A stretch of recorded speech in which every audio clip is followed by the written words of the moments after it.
खरं तर रवींद्र वायकर यांच्यावर सकाळपासून ईडीची कारवाई सुरू आहे, कुठेतरी दबाव तंत्र वापरलं जाते असं वाटतं. मला वाटतं ह्याच्यात आता कोणालाही कोणाची भीती वाटत नाही. आपण पाहताय की ईडी, CBI, IT हे NDAचे जे घटक दल राहिलेले आहेत ते जे सत्तेसोबत उभे राहतात आणि सत्तेच्या विरोधात लढतात त्यांच्यावर दबाव टाकण्याचा प्रयत्न करत आहे.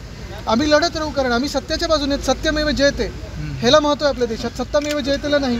पुढच्या 10 तासामध्ये नाही, उद्या निकाल येईल तो येणार. जरा थोडं भांडू नका ना. बुलेट जे निकाल येणार आहे तो येणार आहे.